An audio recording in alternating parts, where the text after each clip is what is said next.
This video contains news and analysis related to a recent terror attack in Kashmir. The content may include sensitive visuals and discussions that could be distressing to some viewers. Viewer discretion is advised. We strongly condemn all forms of violence and terrorism. The purpose of the content is solely to inform and create awareness based on verified reports. Top quality और consistent performance के लिए सिर्फ silver pump नाम याद रखना। আসলে একটু in ডিটেইলে কথা বলি। আমাদের সঙ্গে স্টুডিওতে আমাদের সঙ্গে বিশেষজ্ঞ রয়েছেন, আমার সঙ্গে রয়েছেন এই মুহূর্তে স্ট্র্যাটেজিক এক্সপার্ট, বিশেষ করে পাকিস্তানের বিষয় শুভাশিস বন্দ্যোপাধ্যায়। শুভাশিস বাবু, স্বাগত আপনাকে TV9 বাংলায়। সবার আগে আপনাকে জিজ্ঞেস করব, গতকাল রাতভর আমরা দেখলাম যে ভারতবর্ষের একাধিক শহরে, একেবারে গুরুত্বপূর্ণ শহরগুলিতে, বিশেষ করে সীমান্ত এলাকাগুলোতে, সেখানে বারবার পাকিস্তানের ড্রোন হামলা করার চেষ্টা হচ্ছিল, কিন্তু S-400 সেই সব হামলাকে প্রতিহত করলো। দেখুন, সবথেকে বড় ইম্পর্টেন্ট কথা হলো ভারতবর্ষ কোনোদিনই প্রোঅ্যাক্টিভ অ্যাটাকের জন্য যেতে চায়নি। ভারতবর্ষ সবসময় রিটালিয়েশনের দিকে যেতে চেয়েছে এবং বারংবার যে ঘটনাটা ঘটিয়েছে সেটা হলো ওয়েট অ্যান্ড ওয়াচ থিওরি। সেই ওয়েট অ্যান্ড ওয়াচ থিওরিতে পাকিস্তান যে ঘটনাটা ঘটালো সেটা হলো কালকে ধৈর্যের বাঁধ ভেঙে পাকিস্তান ভীষণ রকমভাবে ড্রোন অ্যাটাক শুরু করলো। প্রথমে শুরু করলো জম্মু অ্যান্ড কাশ্মীর রিজিয়নে, তারপর আস্তে আস্তে আমাদের এয়ারবেসগুলোকে অ্যাটাক করার চেষ্টা শুরু করলো এবং তার থেকেও এগিয়ে গিয়ে তারা প্রথমে চণ্ডীগড়কে অ্যাটাক করা শুরু করলো। দেখুন, চণ্ডীগড় কিন্তু এমন একটা শহর যেখানে কিন্তু সিভিলিয়ান বেসও আছে, মিলিটারি বেসও আছে, এবং এই দুটো জায়গায় যখন অ্যাটাক করার চেষ্টা তারা করছে, তার মানে ধরে নেওয়া যেতেই পারে তাদের ইন্টেনশন ওয়াজ ইল, ভীষণ ইল ইন্টেনশন নিয়ে তারা এগোবে। এরপরে কিন্তু সাউথ ব্লক বসে থাকতে পারে না, এরপরে সাউথ ব্লক বসে থাকতে পারলো না এবং South Block retaliated in its highest order. South Block কী করলো, সঙ্গে সঙ্গে এমন একটা স্ট্র্যাটেজি বানালো যেখান থেকে আমরা কিন্তু ওদের মেন কিছু ঘাঁটির উপরে অ্যাটাক করলাম, এবং এই ঘাঁটিগুলোর মধ্যে করাচি ভীষণ ইম্পর্টেন্ট ছিল।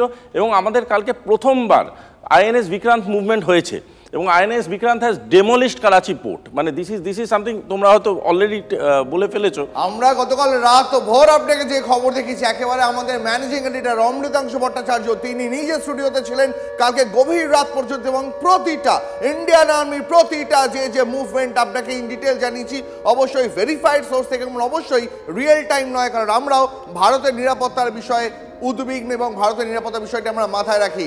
লাহোর, ইসলামাবাদ, করাচি, সিয়ালকোট, রাওয়ালপিন্ডি, বাহওয়ালপুরে ভারতও পাল্টা প্রত্যাঘাত করেছে। কারণ প্রথমে সুভাষিসবাবু, প্রথমে তো ভারত একেবারেই পাকিস্তানের কোনো আর্মি ইনস্টলেশন টার্গেট করেনি, আমাদের টার্গেট ছিল জঙ্গিরা। কিন্তু পাকিস্তান তারপর এলোপাথারি সীমান্তে ছোট ছোট বাচ্চা নিরীহ গ্রামবাসীদের টার্গেট করতে শুরু করলো। ভারতকে তো জবাব দিতেই হতো। দেখো, এটাকেই বলা হয় স্ট্র্যাটেজিক ক্রাইসিস। পাকিস্তান জানেই না এক্স্যাক্টলি কী করে একটা কনফ্লিক্টকে অ্যাপ্রোচ করতে হয়। পাকিস্তানের সব থেকে বড় ইম্পর্টেন্ট পাকিস্তানের যে ক্রাইটেরিয়াটা পাকিস্তান সবসময় তুলে ধরতে চায় সেটা হলো মার্শালিং। এটা কোনোদিন কোনো ক্রাইটেরিয়া বা স্ট্র্যাটেজি হতে পারে না। Why I am attacking is the bigger question than who I am attacking.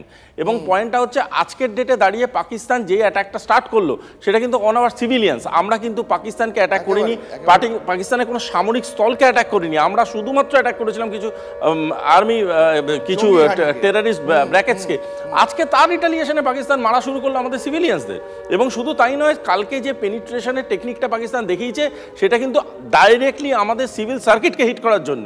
যখন কেউ এইরকম ধরনের জঘন্য ঘটনা ঘটাতে পারে তখন আমাদের ডাইরেক্টলি আমাদের সিভিলিয়ান্সদের উপর অ্যাটাক করা তাদের কিন্তু কোনো নতুন ঘটনা নয়, তারা সেটা করতেই পারতো। এবং ভারত তার মতো করে রিটালিয়েট করেছে। পাকিস্তান সবথেকে মজার বিষয় যেটা দেখার, এতগুলো অ্যাটাক হয়েছে গত দুদিনে, পাকিস্তান একটাও প্রেস বিবৃতিতে কোনো ডিটেলিং দেয়নি কোথায় কোথায় তাদের কি ক্ষয়ক্ষতি হয়েছে, শুধু ফ্লাইটের কথা বলেছে। কিন্তু একটা কথা পাকিস্তানকে গতকাল মানতেই হয়েছে যে ভারতের পাল্টা প্রত্যাঘাতে একাধিক F-16 বিমান, একাধিক JH-17 বিমান, যেগুলো পাকিস্তানের একেবারে বায়ুসেনার সব থেকে বড় শক্তি, সেগুলোকে আমরা নামাতে পেরেছি। একটা খবর আমি শেয়ার করার মানে সুযোগ ছাড়তেই পারছি, সেটা হলো কালকে যেটা লাহোরে অ্যাটাক হয়েছে সেটাতে ভীষণভাবে মানে ক্ষতিগ্রস্ত হয়েছে ISI এর কিছু কোয়ার্টার্স, এবং ISI is hit directly in Lahore. এবং আরেকটা কথাও তোমাদের বলছি, এই যে INS বিক্রান্তের মুভমেন্ট আছে তাতে এমন কিছু স্ট্র্যাটেজিক লোকেশনসে হিট হয়েছে পাকিস্তানে যেটা পাকিস্তানকে রিটালিয়েট, যদি আমরা এই খবরই আসবো সুভাষিস বাবু, ঠিক এই খবরই আসবে। এই মুহূর্তে আরো একটা বড় আপডেট আপনাদের জানাতেই হবে। করাচি বন্দরে বড় সড় হামলা চালিয়েছে ভারত। করাচি বন্দরে পরপর ড্রোনের মাধ্যমে বিস্ফোরণ ঘটানো হয়েছে। হামলায় বিধ্বস্ত করাচি বন্দর শহর। আইএনএস বিক্রান্ত থেকে লাগাতার ড্রোন হামলা চলেছে। 1971-এ করাচি বন্দর ভারত ধ্বংস করেছিল। এক সপ্তাহ ধরে করাচি বন্দরে দাউ দাউ করে আগুন জ্বলেছিল। 71-এর পর আবার 2025 পাকিস্তানকে নিজেদের যোগ্যতা, নিজেদের অকাত আমরা আবার বুঝিয়ে দিলাম। ভারতীয় নৌসেনার আক্রমণে বিধ্বস্ত করাচি পোর্ট। শুধু তাই নয়, এটা নয়, এর পাশাপাশি আবারও আপনাকে জানিয়ে রাখবো, অমৃতসরে এই মুহূর্তে ফের এয়ার স্ট্রাইকের অ্যালার্ট জারি করা হয়েছে। এই মুহূর্তে আরও একটা বড় আপডেট পাওয়া যাচ্ছে। লাগাতার সাইরেন বাজছে অমৃতসরে। এয়ার অ্যালার্টের পর অ্যাকশনে প্রশাসনও 3 দিনের জন্য অমৃতসর জুড়ে, পাঞ্জাব জুড়ে সমস্ত স্কুল বন্ধ করে দেওয়া হয়েছে। আমাদের সঙ্গে শুভাশিস বন্দ্যোপাধ্যায় রয়েছেন, অত্যন্ত ভালোভাবে বিশ্লেষণ করছেন। আমি একবার আপনার কাছে যাই। করাচি পোর্ট, আমরা দেখেছি করাচি পোর্টে গতকাল রাতভর যে সমস্ত ছবি আসছে, করাচি পোর্ট কার্যত ধ্বংস হয়ে গেছে, করাচি পোর্ট বিধ্বস্ত হয়ে গেছে। যদিও পাকিস্তান এবং একাংশের আইএসআই তারা বারবার এই ব্যাপারটাকে খুঁচিয়ে দেওয়ার চেষ্টা করছে, ভাসিয়ে দেওয়ার চেষ্টা করছে যে করাচি পোর্টে নাকি বিক্রান্ত তেমনভাবে কোনো ক্ষয়ক্ষতি করতে পারেনি। দেখুন, আইএনএস বিক্রান্তের ব্যাপারে কান পাতলে শোনা যায় নেভিতে একটা কথা আছে যে INS Vikrant is the magarmach of Indian navy. মাগারমাছ মুখ খোলেনি। মাগারমাছ যেদিন মুখ খুললো সমস্ত পোর্টকে গিলে নিয়েছে করাচি। করাচি পোর্ট আজকে ধ্বংসাবশেষ নেই, দেখাতে পারবেন না। ছবি দেখান করাচি পোর্টের কি অবস্থা। যদি পাকিস্তানের গার্ডস থাকে, পাকিস্তান ছবি দেখাক, লাইভ আপডেট দিক কি অবস্থা আছে করাচি পোর্টের। করাচি পোর্ট ইজ নাও একটা ধ্বংসাবশেষ, আর কিচ্ছু নেই করাচি পোর্টে। আরও আরেকটা কথা আমি অ্যাড করতে চাই, আইএনএস বিক্রান্ত কিন্তু যখন মুভমেন্ট করেছে, ইট ইস অ্যাবসলিউট স্ট্র্যাটেজিক মুভমেন্ট। ড্রোন দিয়ে অ্যাটাক হয়েছে এবং দিনের পর দিন এইভাবে প্রভোকেশনস করতে থেকেছে আমাদের সিভিলিয়ানসদের এগেনস্টে। আজকে যখন ইন্ডিয়া অ্যাটাক করছে তখন এত ভয় কিসের? যখন তোমরা এত বড় সেনাবাহিনী যে কোনো দেশকে দিনের পর দিন তোমরা পিছনে ফেলতে পারো, তাহলে অ্যাটাক দেখাও, শো আস প্রুফস। ওদের ডিফেন্স মিনিস্টার বসে বসে বলে যাচ্ছে চিৎকার করে যে আমরা সোশ্যাল মিডিয়া থেকে নাকি প্রুফ দেখবো। মানে দিস ইজ কিভাবে হাস্যকর হতে হয়, মানে কিভাবে একেবারে ক্যামেরার সামনে এসে, টিভির সামনে এসে, গোটা দুনিয়ার সামনে একেবারে একটা জোকারে পরিণত হয়, সেটা বোধহয় পাকিস্তানের যারা শীর্ষ নেতৃত্ব, যারা প্রশাসনের একেবারে মাথায় বসে আছে, তাদের থেকে ভালো কেউ জানে না। পাকিস্তানের নির্লজ্জতার আরো প্রমাণ দিয়ে আপনাদের, আরো প্রমাণ দিয়ে এই মুহূর্তে আজ ভোরেও ড্রোন হামলার চেষ্টা করা হয়েছে পাকিস্তানের তরফ থেকে। জম্মু পাঠানকোটে সীমান্ত পেরিয়ে হামলার চেষ্টা করা হয়েছে, যদিও সব হামলাই বারবার ব্যর্থ করেছে ভারত। ঝাঁকে ঝাঁকে ড্রোন পাঠিয়েছিল পাকিস্তান, কিন্তু ভারতের এয়ার ডিফেন্স সিস্টেম S-400 সেই সমস্ত পাক যে ড্রোনগুলো আছে সেগুলোকে ঘুরিয়ে দিয়েছে। আরও ইন ডিটেল আলোচনা করবো। আমাদের সঙ্গে এই মুহূর্তে আরও একজন এক্সপার্ট জুড়েছেন আমাদের সঙ্গে এই মুহূর্তে, এনএসজি কর্তা এবং এর পাশাপাশি যিনি ওয়ার্ড এক্সপার্ট আমি বলি বারবার, দীপাঞ্জন চক্রবর্তী আমার সঙ্গে রয়েছেন। দীপাঞ্জন দা, সবার আগে আপনাকে বলি জয় হিন্দ। সকাল সকাল ভালো খবর দিয়ে শুরু করি। পাকিস্তান কালকে রাতভর আমাদের হাতে, একেবারে যত রাত পর্যন্ত কালকে পাকিস্তানকে আমরা গুনিয়ে দিয়েছি, তারপরও নির্লজ্জতা শেষ নেই। আজ ভোরবেলাও পাকিস্তানের তরফ থেকে ঝাঁকে ঝাঁকে ড্রোন ভারতে ঢোকার চেষ্টা করেছিল, কিন্তু আবারও পাকিস্তান ব্যর্থ হয়েছে। জয় হিন্দ। বলার ব্যাপারটা হচ্ছে যে পাকিস্তানকে ভারতের অন্তত 8 ঘন্টা লাগে একটা ওই 50 ওভারের ওয়ানডে ম্যাচে হারাতে। তার থেকে কম সময়ে পাকিস্তানের বহু ঢক্কা নিনাদিত এয়ার ডিফেন্স সিস্টেমকে আমরা গুড়িয়ে দিয়েছি।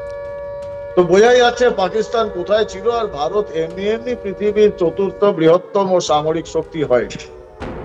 তো ব্যাপারটা এখন দেখো, এখানে অনেকে এই বলছে যুদ্ধ পরিস্থিতি বা যুদ্ধ ইত্যাদি। আমি যুদ্ধ শব্দটা ব্যবহারই করব না, কারণ ভারত যুদ্ধ করছে না। ভারত আঘাতপ্রাপ্ত হয়েছিল আগে পহেলগাঁওয়ে, ভারত প্রত্যাঘাত করছে, রিটালিয়েট করছে। এবং ওয়ারে যেটা হয় যে তুমি শত্রুর ডিফেন্স ভেঙে গিয়ে তার জমি দখল করছো। ভারত কিন্তু এখনো পাকিস্তানের মাটিতে পাও রাখেনি। যেদিন রাখবে সেদিন পাকিস্তান বুঝবে যুদ্ধ কি। এখনো তো গতকাল রাতভর ভারত যেভাবে প্রত্যাঘাত করেছে, ভারতে যেভাবে মানে পাকিস্তানের তরফ থেকে প্রথমে একটু খোঁচা দেওয়ার চেষ্টা করা হয়েছিল পাঞ্জাবে, কাশ্মীরে, পাকিস্তান চাইছিল একটু খোঁচা দিতে, তার পাল্টা আমরা যেভাবে প্রত্যাঘাত করেছি, আমি তো ভাবছিলাম আজকে সকালে স্টুডিও পৌঁছানো পর্যন্ত জানি না যে করাচিটা আদৌ পাকিস্তানের হাতে থাকবে নাকি ভারত ওটার পুনর্দখল নিয়ে নেবে। যাই হোক, সে কথায় পরে আসছি। কিন্তু আমরা দেখতে পাচ্ছি করাচি বন্দরে গতকাল রাতে ভারত যেভাবে পর হামলা চালিয়েছে, করাচি বন্দরের একটা বড় অংশ এই মুহূর্তে কার্যত ধ্বংসস্তূপে পরিণত হয়ে রয়েছে। দেখো দীপ, করাচি হচ্ছে পাকিস্তানের ধমনী। যে ধমনীর মধ্যে দিয়ে পুরো পাকিস্তানের রক্ত চলাচল করে, এই ধমনীটা যদি কেটে দিতে পারে তাহলে রক্ত শূন্যতায় পাকিস্তান এমনি মরে যাবে। পাকিস্তানের যে ধমনীগুলো যদি তুমি দেখো, ইন্ডাস জল বন্ধ করে দিয়েছে, একটা ধমনী কাট। বালুচিস্তান হাত থেকে বেরিয়ে গিয়েছে, পাকিস্তানের 30% ওপরে রেভিনিউ আসে ওখান থেকে, ওটা একটা কাট ধমনী। করাচি কেটে গেল ধমনী। এখন লাহোর করাচির বা লাহোর পেশাওয়ার নিয়ে করবে এটা কি? বিরিয়ানি বিক্রি করবে পাকিস্তান। আর আমরা ভারতের পাকিস্তানের জমি তো দখল করব পরে। আরে পাকিস্তানের যে বিদ্রোহীরা রয়েছে, রেবেলস গ্রুপ রয়েছে, খাইবার পাখতানখোয়া, ওয়াজিরিস্তান, বালুচিস্তান থেকে বেরিয়ে গেছে, এবং পাক অকুপাইড কাশ্মীর, এটা পাকিস্তানের মানচিত্র থেকে বদলাচ্ছে। আমার মনে হয় না দিন দুয়েকের বেশি লাগবে এই পাকিস্তানের যে মানচিত্র আমার ছোটবেলা থেকে পড়ে এসেছি। ঠিকই দীপাঞ্জন, আমাদের সঙ্গে থাকুন। আমি আসবো আপনার কাছে, আমি সুভাষিস বাবু আপনার কাছেও আসবো। আমাদের আলোচনা আরো জমজমাট হতে চলেছে। জানি রাখি আপনাদের আরো একবার, অমৃতসরে ফের এয়ার স্ট্রাইক অ্যালার্ট, লাগাতার সাইরেন বাজছে। এয়ার অ্যালার্টের পর অ্যাকশনে প্রশাসন। আগামী 3 দিনের জন্য বন্ধ পাঞ্জাবের সমস্ত স্কুল, কলেজ, শিক্ষা প্রতিষ্ঠান। একের পর এক বক্তব্য আসছে আমাদের কাছ থেকে গোটা দেশ জুড়ে অবসরপ্রাপ্ত সেনা কর্তাদের। এই মুহূর্তে প্রফুল্ল বক্সি তিনি কি বলছেন শোনাবো আপনাদের। हमारी जो एयर डिफेंस सिस्टम ने एब्सोल्युटली अलर्टनेस दिखाई और एब्सोल्युटली जो उनको डिस्ट्रॉय किया। अब हमें देखना होगा कि कहाँ कहाँ पे या और अटैक करते हैं। और दूसरी बात है, सिर्फ ये सैल्वो ऑफ ड्रोन से ही नहीं रुक जाएगी। अब क्या इसमें आर्मी इन्वॉल्व होगी, क्या हमारी मूवमेंट्स होगी, क्या पाकिस्तान उसको अब द एंटे करेगा, मतलब अब दोबारा उसको लड़ाई के लेवल को ऊपर ले जाएगा और आर्मी को लगाएगा। अब पाकिस्तान ने शुरू कर दिया है हमारे बाकी टारगेट पे बॉम्बिंग करना, तो हमारा भी काम होगा कि अब धीरे धीरे अब हमारा भी उनका जो डिस्ट्रक्टिव एरिया है, जो एरिया जिसको हम डिस्ट्रॉय करना चाहते हैं, वो लिस्ट बढ़ती चली जाएगी और फिर लड़ाई जो है एस्केलेट होगी। যাবতীয় পাক ড্রোন মিসাইল গুঁড়িয়ে দিয়েছে ভারতের এয়ার ডিফেন্স সিস্টেম। আর অন্যদিকে জানিয়ে রাখি আপনাদের, পাকিস্তানের এয়ার ডিফেন্স সিস্টেম একাধিক বড় বড় শহরে যে এয়ার ডিফেন্স ইনস্টলেশনগুলো রয়েছে সেগুলো ভারতের পাল্টা প্রত্যাঘাতে ধ্বংস হয়ে গেছে। ভারতও চাইলেই কিন্তু এই মুহূর্তে পাকিস্তানের যে কোনো শহরে হামলা করতে পারে, কিন্তু বারবার বলছি ভারতের নীতি নয় হামলা করা।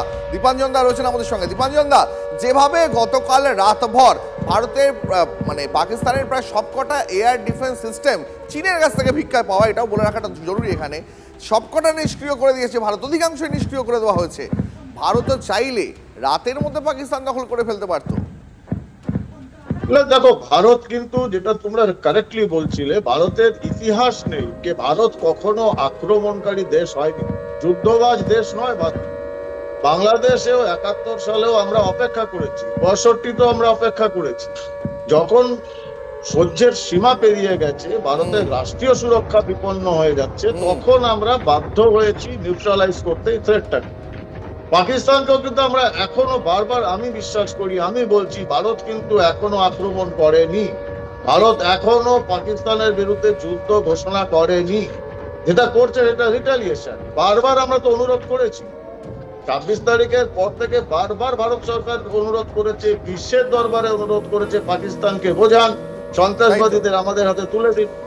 তারপরে তো এটা করতেই হবে। এখন যুদ্ধে নামলে ভারত, তারপর দেখতে হবে পাকিস্তান কি করে, পাকিস্তান বলে কোন রাষ্ট্র আদৌ থাকবে কি। আমি আপনার কাছে আসবো এই মুহূর্তে। সুভাষিস দা আমাদের সঙ্গে রয়েছেন। সুভাষিস দা, ভারতের কিন্তু নীতি নয় যে প্রথমে আক্রমণ, কিন্তু বারবার যদি আক্রান্ত হতে হয় তাহলে যে কোনো দেশের এই অধিকার রয়েছে নিজের মাতৃভূমিকে রক্ষা করার। হ্যাঁ, ভারতের নীতি নয় কাউকে আক্রমণ, এটা ঠিক কথা। এবং ভারতের এটাও নীতি নয় যে কোনো ল্যান্ডকে আমরা অকুপাই করবো। This is very straight from our defence law and this is very straight from our national security policy. আমরা করবো না, কিন্তু যদি আমরা রিটালিয়েট করি, আমরা রিটালিয়েট করতে পারি যে কোনো মুহূর্তে বাই ইউএন কনভেনশন। আমরা রিটালিয়েট করতে পারি no matter who you are a NATO country or non NATO country, তাতে কিছু যায় আসে না। আমরা রিটালিয়েট করতে পারি ডাইরেক্টলি। ভারত সেটাই করছে এবং ভারত এখন পর্যন্ত কোনো এলওসি কিচ্ছু ক্রস করেনি। ভারত এখন পর্যন্ত কোনো মিলিটারি অ্যাকশানে যায়নি। যেটা হচ্ছে পুরো এরিয়াল অ্যাকশানের হচ্ছে, এরিয়াল রেসপন্সিভ সিস্টেমের উপরে হচ্ছে।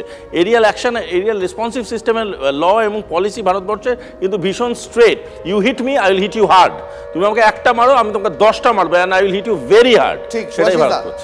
সুভাষিস, আমি আসবো আপনার কাছে। দীপাঞ্জন, আমার হাতে সময় একদম অল্প, ছোট্ট করে আপনার কাছে জানতে চাইবো এরপর কি, আজ দিনভর আমাদের আর কি কি দেখতে হবে? কারণ আমরা দেখতে পাচ্ছি এখনো পাকিস্তানের তরফ থেকে প্ররোচনা কমেছে, অবশ্যই ভলিউমে কমেছে, কিন্তু প্ররোচনা জারি রয়েছে। প্ররোচনাকে ভারত নিউট্রালাইজ করবে এবং তার জন্য দরকার পড়লে খুব দ্রুতই কিন্তু ভারত পাকিস্তানের জমিতে ঢুকবে ওই থ্রেট গুলোকে নিউট্রালাইজ করার জন্য। তারপর জমি দখল হবে কি হবে না সেটা পরে, কারণ সিমলা চুক্তি কিন্তু পাকিস্তানি ভেঙে দিয়েছে। সুতরাং দেয়ার ইজ নো এলওসি এবং যুদ্ধ বিরতি কিচ্ছু হবে না। যদি সিচুয়েশন হয় পাকিস্তান নিজেই নিজের পা কেটে ফেলেছে আর সিমলা চুক্তি তারা ক্যান্সেল করেছে। ধন্যবাদ দীপাঞ্জন, আপনাকে অনেক ধন্যবাদ। সময় আজকে আমাদের হাতে খুব কম। ইতিমধ্যে আমেরিকার তরফ থেকে একটা বিষয় খুব স্পষ্ট করে দেওয়া হচ্ছে, ভারত এবং পাকিস্তানের মধ্যে যে গন্ডগোল চলছে সেটা তাদের অভ্যন্তরীণ দ্বন্দ্ব। এই বিষয়ে দুজনকেই মিটিয়ে নিতে হবে, আমেরিকা এর মাঝখানে ইন্টারফেয়ার করবে না। দীপাঞ্জন, আপনাকে অনেক ধন্যবাদ। সুভাষিস বাবু, আপনাকেও ধন্যবাদ। আমরা এই আলোচনা চালিয়ে নিয়ে যাব